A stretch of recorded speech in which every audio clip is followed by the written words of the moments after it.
Capítulo 41. A chuva não dava trégua. Hunt não conseguia se decidir se era uma bênção, já que aquilo mantinha as ruas quase vazias, com exceção dos Vanir afiliados à água, ou se era um puta de um azar, já que certamente a chuva lavaria qualquer possibilidade de encontrar o cheiro de um demônio à espreita nas ruas. Vamos embora, grunhiu Bryce.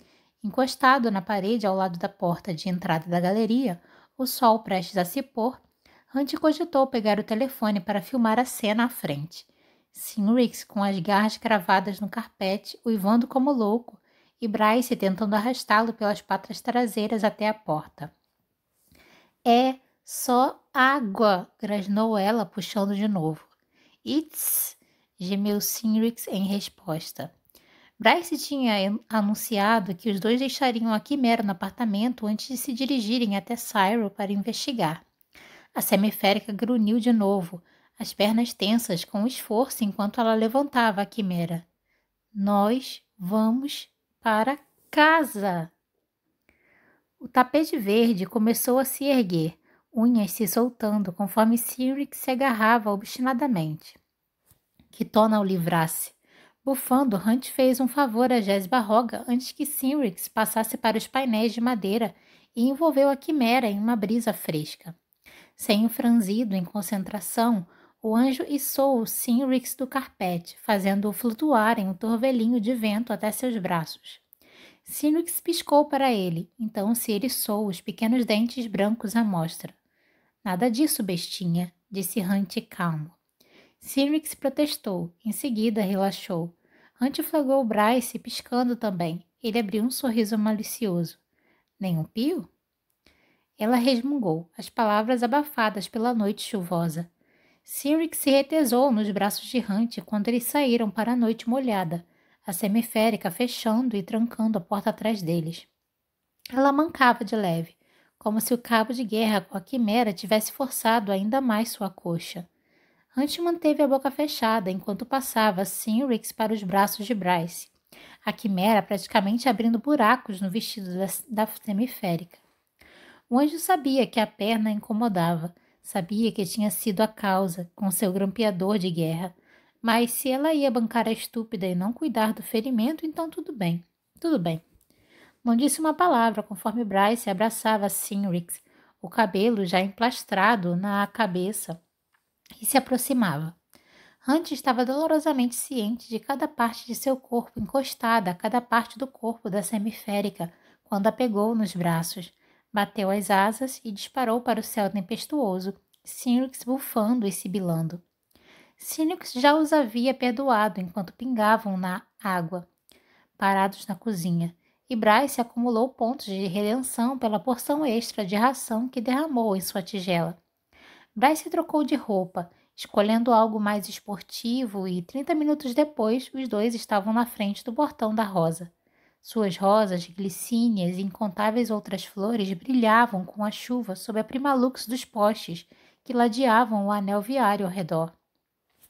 Alguns carros zigue-zagueavam para desaparecer nas ruas da cidade ou ao longo da avenida central que cruzava o portão e se transformava na longa e escura estrada oriental. Hunt e Bryce estreitavam os olhos na chuva para esquadrinhar a praça, o portão, a rotatória. Nenhuma pista do demônio que tinha se esgueirado pelos registros de Victoria. De rabo de olho, Hunt observou Bryce esfregar a coxa, controlando uma careta. Ele rangeu os dentes, mas engoliu a reprimenda. Não tinha a menor vontade de ouvir outro sermão sobre o comportamento alfa-babaca opressor. Certo, disse Bryce, as pontas de seu rabo de cavalo cacheando com a umidade. Já que você é o doente com dezenas de fotos de cenas de crime no celular, vou deixar a investigação por sua conta. Engraçadinha. Hunt pegou o aparelho, fotografou a semiférica parada na chuva e emputecida, e em seguida abriu a foto que fizeram das várias imagens que Victoria imprimira. Bryce se aproximou para examinar a foto, o calor de seu corpo, um chamado sedutor. Ele ficou perfeitamente imóvel, se recusando a atendê-lo, enquanto ela erguia a cabeça. Aquela câmera ali, disse ela, apontando para uma das 10 colocadas apenas no portão. Foi essa que captou o pequeno movimento. Hunt assentiu, observando o portão da Rosa e os arredores. Nenhum sinal de Sabine.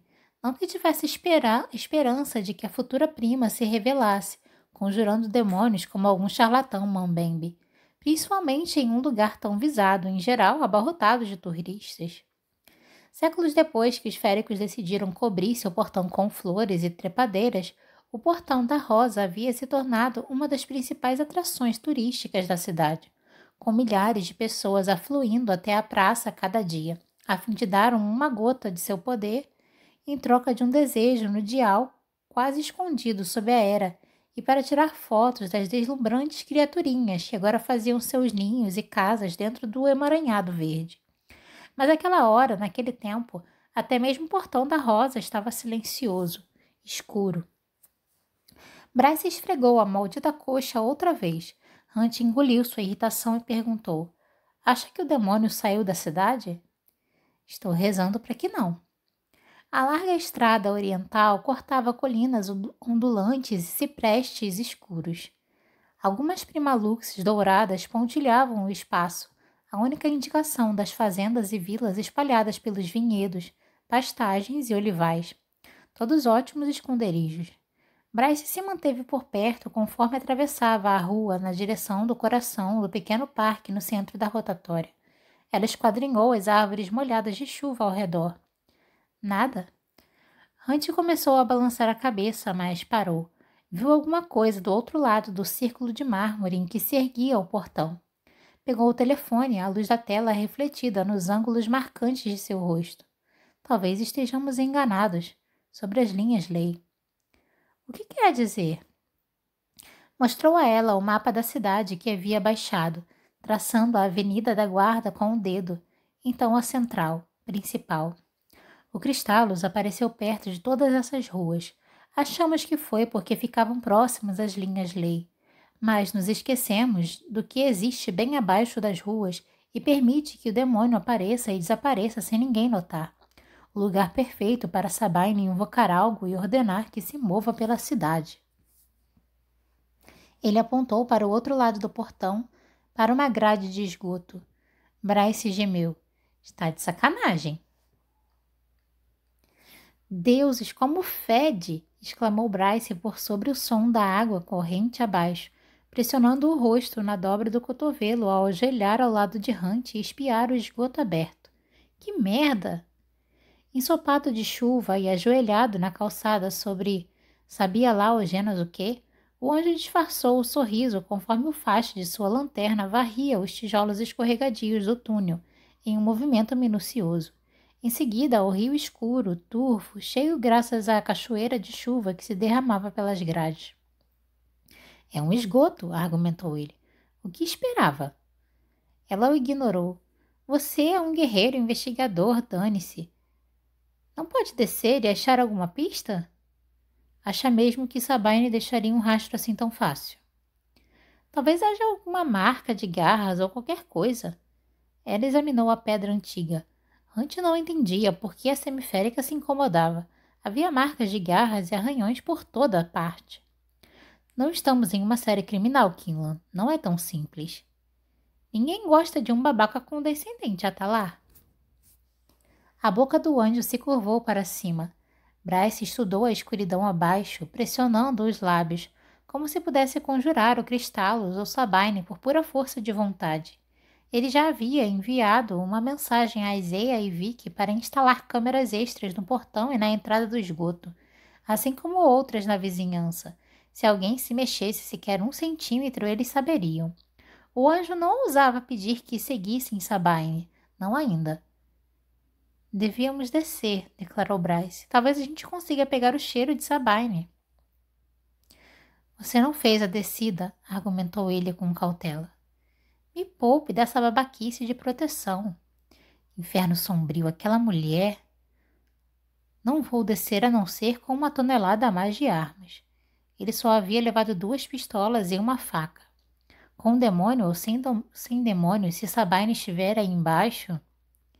O anjo podia superar Sabine em termos de poder, mas com os feitiços das bruxas tolhando a potência de seus relâmpagos através da tinta do halo, suas mãos estavam atadas. Então tudo se resumiria à força bruta e, embora a vantagem também fosse sua nesse quesito, Sabine era letal, motivada e traiçoeira como uma víbora. Bryce franziu o senho. Sei me cuidar. Após vê-la no campo de tiro, tinha certeza daquilo. Não se trata de você, querida, e sim de eu não querer acabar morto. Não pode usar esse lance de relâmpago para nos proteger? Antes segurou o riso com o lance de relâmpago, mas disse: tem água lá embaixo. Adicionar relâmpago à mistura não me parece inteligente. Ela o encarou. Ele sustentou o olhar. O anjo tinha a impressão de que havia passado em algum tipo de teste quando ela sorriu. Evitando aquele pequeno sorriso, ele esquadrinhou o rio de sujeira correndo abaixo. Todos os esgotos desaguam no Istros. Talvez o povo das muitas águas tenha visto alguma coisa. Bryce ergueu as sobrancelhas. Por que teriam?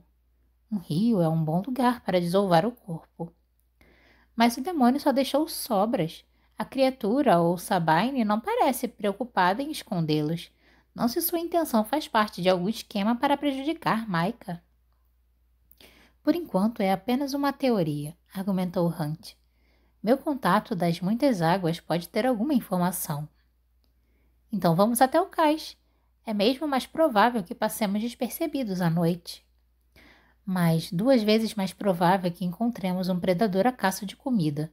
Vamos esperar até amanhecer. Os deuses sabiam que já tinham se arriscado demais indo até ali. Hunt colocou a tampa de esgoto no lugar com um tum. Deu uma olhada no rosto irritado e sujo e riu. Antes que pudesse refletir, confessou: eu me divirto com você, Kinlan. Apesar do quão terrível é esse caso, apesar de tudo, não me divertia assim fazia um tempo. Desde sempre. Ele poderia jurar que ela corou. Continue comigo até lá, disse ela, tentando limpar a sujeira das pernas e das mãos, consequência de se ajoelhar na entrada da grade. E pode se livrar desse pau enfiado no rabo, afinal. Ele não respondeu. Houve apenas um clique. A semiférica se virou e o flagrou com o telefone na mão, tirando uma foto sua. O sorriso de Hunt era um talho branco na escuridão chuvosa. Prefiro ter um pau no rabo do que parecer um rato molhado. Bryce usou a mangueira do telhado para lavar os sapatos, as mãos. Não queria levar a sujeira da rua para dentro de casa. Chegou ao ponto de obrigar Hunt a tirar as botas no corredor e não parou para ver se ele planejava tomar uma chuveirada antes de correr para o próprio quarto e ligar a água em segundos. Ela deixou as roupas em uma pilha no canto, ajustou a temperatura ao máximo que podia tolerar e começou um processo de esfregar, ensaboar e esfregar um pouco mais. Ao se lembrar de como havia se ajoelhado na rua imunda e inalado uma baforada de ar de esgoto, ela se esfregou novamente. Hunt bateu na porta 20 minutos depois. Não se esqueça de lavar entre os dedos. Mesmo com a porta fechada, ela se cobriu. Vai se foder! A risada do anjo retumbou sobre o barulho da água. Acabou o sabonete no quarto de hóspedes. Tem outra barra? Perguntou ele. Tem alguns no roupeiro do corredor. Pegue qualquer um. Ele grunhiu um agradecimento e se foi em um piscar de olhos depois. Bryce se lavou e ensaboou de novo. Nojento. Aquela cidade era tão nojenta. A chuva apenas piorava tudo. Então Hunt bateu outra vez. Kinlan. O tom sério a fez fechar a água. Qual o problema? Ela enrolou a toalha em volta do corpo, deslizando pelo chão de mármore até chegar à porta. Hunt estava sem camisa, apoiado na maçaneta do quarto de Bryce. Até teria admirado os músculos que o cara exibia se aquele rosto não ostentasse uma expressão séria como o inferno. Quer me dizer alguma coisa? Perguntou ele. Ela engoliu em seco, examinando o anjo da cabeça aos pés. Sobre? Sobre que porra é essa? Ele estendeu a mão, abriu o grande punho. Um brilhante unicórnio roxo na palma. Ela pegou o brinquedo de sua mão. Por que está xeretando minhas coisas? Perguntou Bryce enquanto os olhos escuros do anjo faiscavam com zombaria. Por que tem uma caixa de unicórnios no roupeiro? Este é um unicórnio Pégaso. Ela acariciou a crina lilás. Geleia geladinha. Ele apenas a encarou. Bryce empurrou-o e foi para o corredor, onde a porta do roupeiro estava aberta. a caixa de brinquedos agora em uma das prateleiras mais baixas. Hunt a seguiu, ainda sem camisa. O sabonete está bem ali, disse ela apontando a pilha na altura dos olhos dele. E ainda assim você pegou uma caixa da prateleira mais alta? Podia jurar que as bochechas do anjo coraram. Vi glitter roxo. Ela piscou. Você achou que era um brinquedo erótico, não achou? Hunt não disse nada. Acha que guardo o vibrador no meu roupeiro? Ele cruzou os braços. O que quero saber é por que tem uma caixa dessas coisas.